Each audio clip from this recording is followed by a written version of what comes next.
Drake is among a list of rappers potentially appearing as witnesses in the murder trial of South Florida rapper XXXTentacion. XXXTentacion had a feud with Drake. In a post months before his death in 2018, he wrote, quote, "If anyone tries to kill me, it was Champagne Papi," which is Drake's social media handle. He later said his Instagram account had been hacked. Broward prosecutors charged 4 men with XXXTentacion's robbery and ambush-style murder outside of a Deerfield Beach motorcycle dealership. There's not been any evidence that Drake was involved. The trial is set for January 9th. Il y a maintenant 4 ans de ça, soit le 18 juin 2018, l'industrie du rap connaissait un jour qui était sur le point de bouleverser le monde entier, puisqu'il signait la mort du plus gros artiste de sa génération, le rappeur XXXTentacion. En effet, malgré toutes les controverses autour de son personnage, et le fait qu'il n'ait eu qu'à peine 2 ans et demi de carrière, ce qui est très court, absolument toutes les plus grosses têtes d'affiche de l'industrie aux États-Unis étaient au moins d'accord sur une chose: XXXTentacion était réellement un génie de la musique. Et que ce soit avec des rappeurs comme Kanye West, J. Cole ou encore même Kendrick Lamar, qui était carrément allé jusqu'à le féliciter pour son album 17 sur Twitter, ce qui est un geste extrêmement rare de la part d'un rappeur aussi important. Et ainsi, avant sa mort tragique, s'il y a bien une chose dont on est sûr, c'est que XXXTentacion était sur le point de conquérir absolument toute l'industrie de la musique. C'est indéniable. En effet, aujourd'hui, même après 4 ans passés depuis sa mort, le rappeur a tellement marqué son époque qu'il est encore à ce jour écouté par des dizaines de millions de personnes chaque mois, à tel point qu'il a plus de 30 millions d'auditeurs mensuels sur Spotify, ce qui est tellement énorme que c'est quasiment le même nombre que Kendrick Lamar. Et toutefois, ça s'arrête pas là, puisqu'en plus de tout ça, son second album, Question Mark, est aujourd'hui devenu l'album le plus écouté de toute l'histoire de Spotify, avec plus de 8 milliards de streams, surpassant ainsi tous les albums de Drake en termes d'écoute. Et tout ça en seulement 2 ans de carrière. Toutefois, après sa mort tragique, et particulièrement inattendue, beaucoup de théories du grand public ont commencé à faire surface concernant le fait que beaucoup de monde soupçonnerait Drake et son équipe d'être reliés à toute cette affaire en ayant notamment commandité son meurtre. Une idée qui, même si elle a beau paraître folle, repose sur un certain nombre de faits qui, lorsqu'on y prête attention, nous laissent remarquer qu'on peut y constater une certaine cohérence particulièrement étrange. I'm scared of Drake. You scared of Drake? Certain people, you gotta be scared of Drake. He's not a fighter. He's not a fighter and he's powerful. He gotta be dangerous in some shape or form, fashion. Mais alors, à quel point est-il dangereux? Et comment Drake est entouré de tueurs à gages dans tout son entourage proche, qui règle chacune de ses embrouilles à sa place, en n'hésitant pas à aller tirer sur les ennemis de Drake? Et pourquoi encore plus de 4 ans après, des gens pensent toujours sérieusement que Drake serait relié à la mort de X? C'est ce qu'on va voir tout de suite dans cette vidéo. Mais avant toute chose, n'hésite surtout pas à t'abonner et à lâcher ton meilleur like, et sur ce, c'est parti!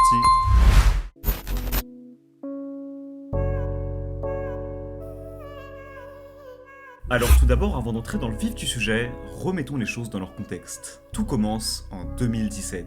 À cette époque, beaucoup de rappeurs comme Playboi Carti ou encore 21 Savage venaient de se faire connaître et commençaient sérieusement à percer, et dans cette période, on est plus que jamais plongé dans une ère où Drake domine le monde de la musique. En fait, à ce moment-là, c'est simple, absolument tout ce que fait Drake cartonne. Pour que tu visualises, il faut savoir qu'à cette époque, Drake venait de sortir son album Views, qui avait réalisé plus d'1 million de ventes en première semaine, soit un score tellement haut que de nos jours, plus aucun rappeur n'arrive à faire ne serait-ce que la moitié de ses ventes. Et 1 an avant tout ça, Drake avait littéralement conquéri toute l'année 2015. C'était monstrueux. En effet, durant cette année, Drake s'était non seulement dans un premier temps permis de sortir son album surprise dans la nuit sans aucune promo et qui a quand même été un succès monumental. Mais il avait également sorti son album commun avec Future, What a Time to Be Alive, produit par Metro Boomin, qui est aujourd'hui devenu un classique monstrueux et qui passait tous les jours sans exception dans absolument toutes les boîtes de nuit, notamment avec des morceaux comme Jumpman sur lesquels tout le monde s'enjaillait. Yeah. Jumpin', them boys up to something. They just spent like 2 or 3 weeks out the country. Et néanmoins, c'est pas tout, puisqu'en plus de tout ça, il était même allé jusqu'à remporter sévèrement un clash contre Meek Mill, après que ce dernier ait dévoilé au monde entier que Drake n'écrivait pas ses morceaux, et que même comme ça, Drake soit quand même sorti gagnant du clash. C'est pour te dire à quel point il était puissant durant cette année-là. Un événement qui aujourd'hui avec du recul avait d'ailleurs pris une telle ampleur que ça a possiblement été selon moi le clash le plus important de toute la décennie et qui a irrévocablement complètement sali la carrière de Meek Mill. Pour que tu réalises à quel point Drake l'avait anéanti, faut que tu t'imagines que jusqu'à aujourd'hui, les gens se foutent toujours de la gueule de Meek Mill sur les réseaux. Et ce alors que ça fait plus de 7 ans que le clash est terminé. Ainsi tu l'auras compris, à cette époque Drake semblait absolument instoppable. Et à ce moment-là, quoi qu'il fasse, il en ressortait toujours gagnant. C'était littéralement le roi du monde. Et d'un autre côté, il y avait XXXTentacion, qui était à l'époque un artiste underground et qui était encore très loin d'être connu. En fait, pour que tu visualises, faut savoir qu'à ce moment-là, X était une période de sa vie où il était vraiment hyper violent, au point où il se battait tellement qu'il commençait carrément à devenir connu pour ses bagarres. À tel point que les gens faisaient carrément des compilations qui faisaient des milliers de vues sur YouTube, où on voyait X frapper violemment des gens dans la rue à longueur de journée. Et d'ailleurs, pour l'anecdote, c'est de là qu'est venue cette fameuse photo devenue très connue sur les réseaux, où on voyait X sourire pendant qu'il était en train d'étrangler un homme. Mais quoi qu'il en soit, c'est néanmoins durant cette période qu'il va lâcher plusieurs morceaux qui lui ramèneront ses premiers fans, comme Ice Hotel, Bloodstains in my gold place, without a soul and pure hate, insecure, ayy. Couldn't love another at the same time. Ice cold, see my lover through the grapevine. mais surtout, ce sera à ce moment-là bien précis qui sortira Look at Me, mais on y reviendra plus tard. Néanmoins, à ce moment-là, à force d'accumuler les problèmes avec la justice, X va alors finir par être incarcéré en prison, et c'est là que toute l'embrouille avec Drake va démarrer.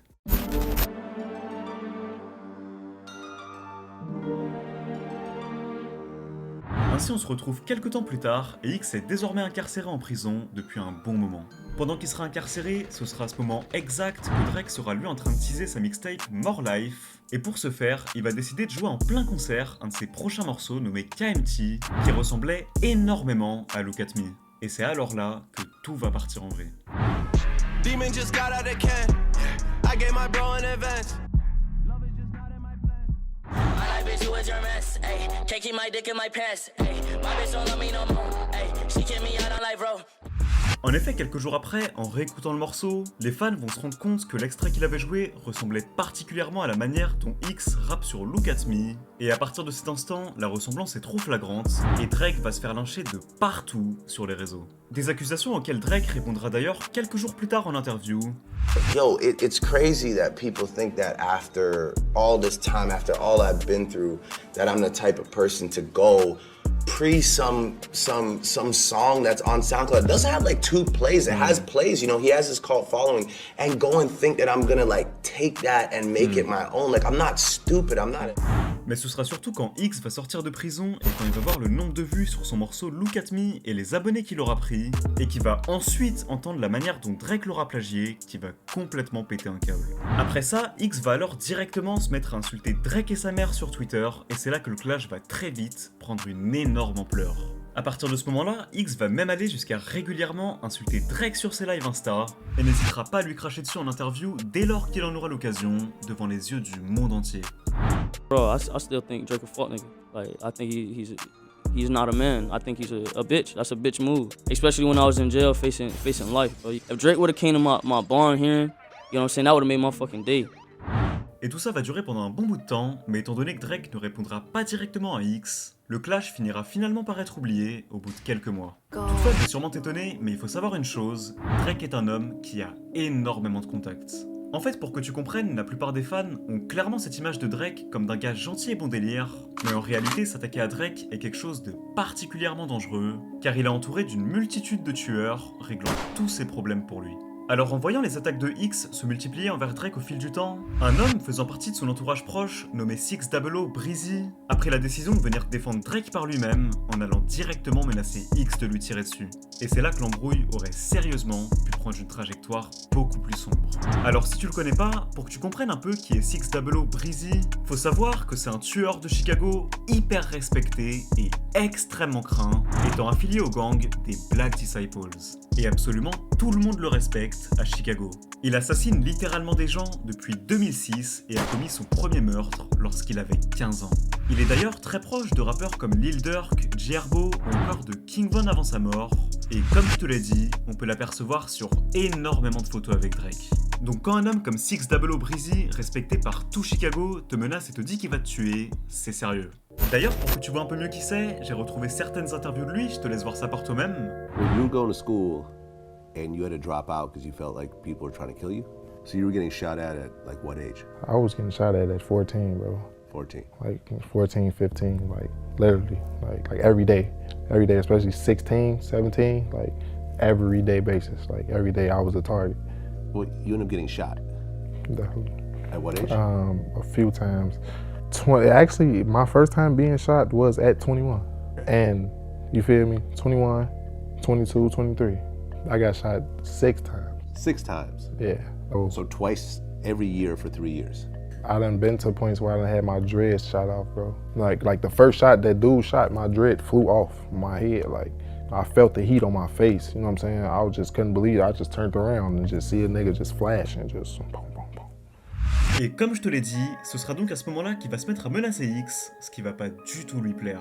Ainsi, quand il va voir ça, X va directement lui répondre, en lui disant qu'il connaissait des gens qui pourraient le défoncer dans sa propre ville s'il continuait de le chercher.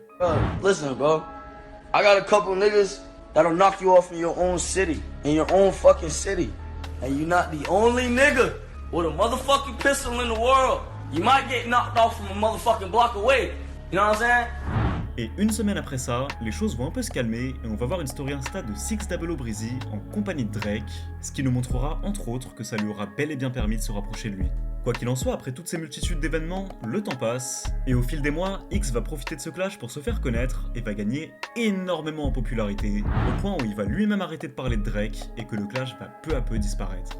Un silence qui va toutefois durer jusqu'au jour où X va se faire frapper par un mec et qui va tomber KO devant toute la foule en plein concert, et que Drake va saisir l'occasion pour aller liker des commentaires sur Instagram, se moquant de X. Néanmoins, malgré ça, au fil du temps, le clash va inévitablement finir par être complètement oublié, et on va entrer dans une période incroyable pour la musique. À ce moment-là, X va alors sortir son premier album studio, 17, qui va connaître un succès magistral et qui va même devenir un classique, une chose à laquelle personne n'était préparé. Et de l'autre côté, Drake va conquérir tout le monde avec sa nouvelle mixtape More Life, qui va faire danser les fans durant tout l'été. Une mixtape que je trouve d'ailleurs personnellement excellente, même si aujourd'hui beaucoup de gens critiquent ce projet, car il est souvent dit que Drake restait trop dans sa zone de confort à cette époque. Toutefois, ce sera ainsi après tout ça qu'on va finalement arriver en 2018, une année qui sera à la fois magnifique et dramatique pour la musique, puisqu'elle signera la mort de X.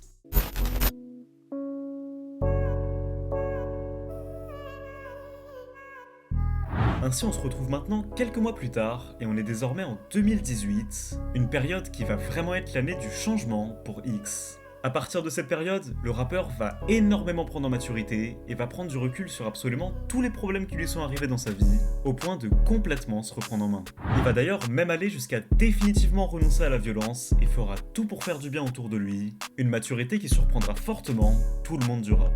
À ce moment-là, X était ainsi beaucoup moins présent sur les réseaux, ne cherchait plus du tout de buzz, que ce soit par des embrouilles ou autres, et postait beaucoup moins qu'avant sur les réseaux, que ce soit sur Instagram ou même Twitter. Et il avait d'ailleurs tellement pris en maturité qu'il était même allé jusqu'à s'excuser publiquement auprès de Drake pour avoir insulté sa mère. Une chose qui est extrêmement rare durant un clash. I want to say this right now. I want to say this on this video. I apologize to Drake for coming for his mom. Because talking about his mom was wrong. I saw you as a business opportunity as you saw me as a business opportunity. So I apologize for disrespecting your mom. I apologize for coming at you, talking about you crazy and threatening you and shit. And I apologize. Genuinely. Ainsi, comme tu l'auras compris, c'était vraiment une période où X voulait faire un maximum de bien autour de lui et rester constamment dans le positif. Et c'est alors dans cette optique que X va lancer une série de vlogs sur sa chaîne YouTube où il créera un challenge qui consistait à aider un maximum de personnes en difficulté. Okay guys, so I'm gonna be starting a challenge. It's called the Helping Hand Challenge. And in this challenge, the way to participate in this challenge is basically whoever makes the most donations gets to meet me, spend a day with me, gets to go out to dinner with me, kick it with me, play video games, and get like a shout out and just something simple and maybe even $1,000 reward. But basically to participate, the one that wins is the one who documents and helps the most, not only homeless, but the most people in need. Whoever does the most good, whoever I see does the most, documents it all, sends it to me, and then I'm able to see it, will win the challenge. Toutefois, malgré le fait que X se comportait d'une manière beaucoup plus calme qu'avant, c'est tout de même à ce moment-là que tout va repartir. Car en effet, un mois après ça, Drake va décider de faire la même chose sur le clip de son morceau God's Plan, en distribuant plus d'$1 million à des personnes au hasard dans la rue, et en créant à son tour un challenge, ce qui va être un énorme succès pour son image. En voyant ça, X va alors faire un post Insta où il va directement adresser un message à Drake en lui disant que c'était très immature de sa part d'avoir organisé tout ça juste pour se réapproprier son challenge, et où X demandait alors respectueusement à Drake d'arrêter de le copier si c'est juste pour le tacler. Hey, I don't want anybody to take my remarks to Drake as a diss in any shape or form because I am actually really happy about what he did for the city. All I wanted was basically to address the situation for what it was, and I am glad at least Drake was able to be publicized for the good that he's doing for the city. Puis les choses vont toutefois prendre une tournure très sombre, puisque très peu de temps après ça, X va subitement poster une story Insta qui disait « Si quelqu'un essaie de me tuer dans les prochains jours, c'est Drake », avant de supprimer la story quelques minutes après. Toutefois, à ce jour, on n'a jamais su ce qui l'avait poussé à poster cette story, mais il y a quand même des rumeurs selon lesquelles Drake aurait clairement envoyé un message privé à X pour le menacer de lui envoyer des gens. Néanmoins, tout ce clash va très vite prendre une toute autre ampleur, puisque quelques temps après ça, X va mystérieusement mourir du jour au lendemain, une chose à laquelle absolument personne ne s'attendait.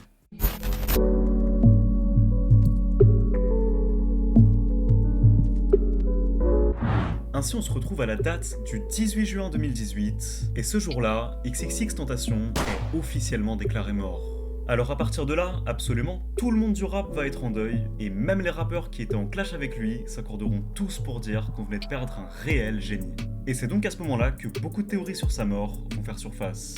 Ainsi, dans un premier temps, tout va commencer lorsque Drake va sortir le clip de son morceau I'm Upset, où il va lâcher une phrase qui va énormément faire polémique, puisqu'il va dire les mots suivants: Triple X, c'est la seule fois où je tire en dessous du cou, pourquoi vous continuez de tirer s'il est déjà mort? Ce qui pour beaucoup de monde serait clairement une référence à X qui a pris des balles dans le cou.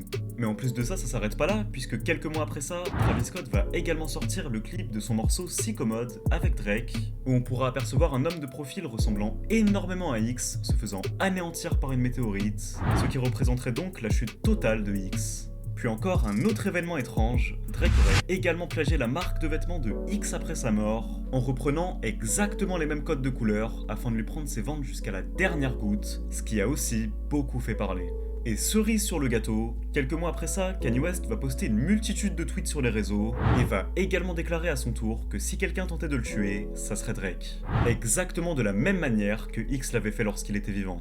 Ainsi, tous ces arguments que j'ai cités, que ce soit par les paroles que Drake a pu lâcher dans ses sons, les signes qu'on peut interpréter dans ses clips, ou encore toutes les connexions que Drake a dans la rue, font que jusqu'à aujourd'hui, plus de 4 ans après, des gens pensent toujours réellement que Drake est clairement lié à tout ça.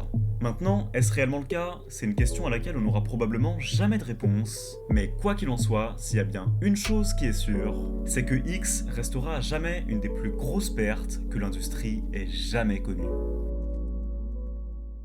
Quoi qu'il en soit, c'est la fin de cette vidéo qui marquera mon comeback après plus de 9 mois d'absence sur la chaîne. Et d'ailleurs, du coup, j'imagine que pour la plupart, ça sera la première fois que vous verrez ma tête. Bon, concrètement, je vais pas vous mentir, j'ai eu pas mal de choses qui m'ont pris énormément de temps ces derniers mois. Et en plus de ça, j'ai eu quelques problèmes de santé qui m'ont fait perdre encore plus de temps, donc c'était vraiment compliqué de vous sortir des vidéos. Mais du coup, à partir de maintenant, comme vous pouvez le voir, j'ai enfin acheté une caméra, donc je compte vous bombarder de vidéos sur tout ce qui se passe dans le rap.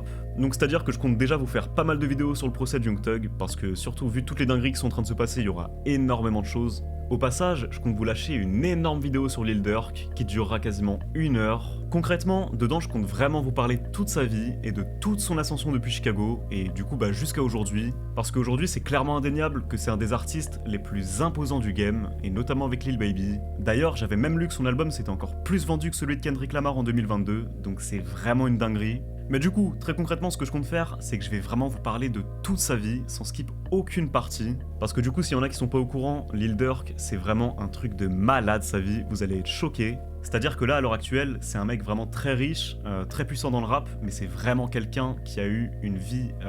c'est une vie vraiment traumatisante, tout simplement. Donc c'est-à-dire que si on fait le compte, je pense que Lil Durk a réellement perdu 40 voire 50 personnes dans sa vie, ce qui est énorme.